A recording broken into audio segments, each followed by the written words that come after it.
Welcome to the third part of the show. The Nigerian Navy has impounded a fishing vessel for fishing at the Eastern Naval Command waters without valid approval for fishing and shipping of fish.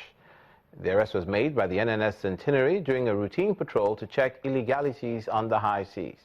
Briefing newsmen at the NNS Victory headquarters in Calabar, the Cross River State capital, the commander, Commodore Marcus Babai, says fishing in some waters without a valid permit is an offense punishable by law, known to fishermen.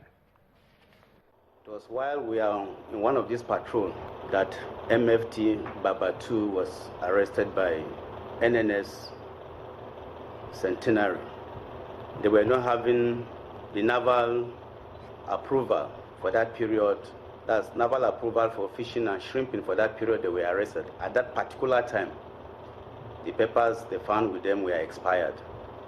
Secondly, the vessel itself was caught transferring some of the catches to the wooden board, which is an offense under the inshore shipping license they were given. It is based on that the fishing trawler was arrested.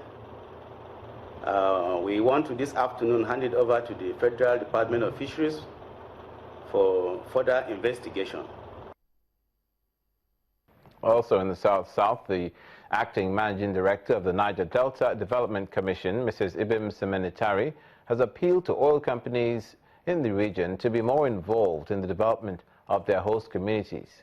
According to the NDDC boss, the provision of even the most basic amenities will help change the lives of indigents. Mrs. Semenitari believes the collaboration between the Commission and oil producers will ultimately reflect on the region's development. In this hall are the members of Niger Delta Development Commission, the NDDC, and some staff of the OPTS company. They're here on a day visit to the Commission's headquarters in Port Harcourt, the River State capital. One of the issues discussed at this forum is the Ogoni cleanup exercise. In our face right now is the Ogoni cleanup exercise.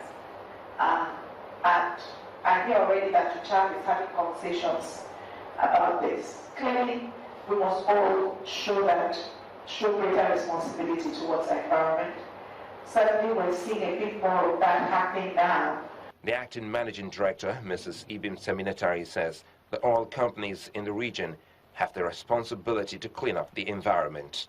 You, us, and the communities, by asking us and very easy to have conversations with you along the ecological behavior of the environment. And because of some of the things the Act demands that we do, is a conversation we have to have. Because ultimately, the communities will hold us responsible if we don't ensure that their communities are greener, safer, cleaner. And if all of us put our resources together, I think that it is doable. It's something we can achieve, and something that gives us a lot of value. So that's something we want to be talking about, and I hope that's why this other meeting is very critical, so that we can agree on how to drive it. The chairman of NDDC OPTS Working Level Committee, Mr. Pt.3 Abosede, notes that the partnership will eventually develop the community's capacity.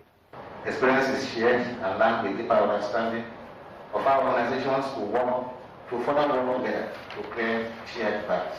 Strive to understand the aspirations of the oil and gas government, engage and initiate projects of mutual benefit, and demonstrate commitment for collaboration.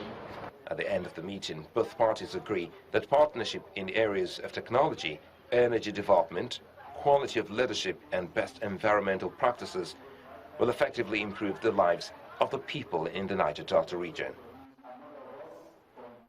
That report from the South brings this edition of News Across Nigeria to a close, where we tell you what's happening now across the Nigerian Federation. I'm Olumide Macaulay. Thanks for watching.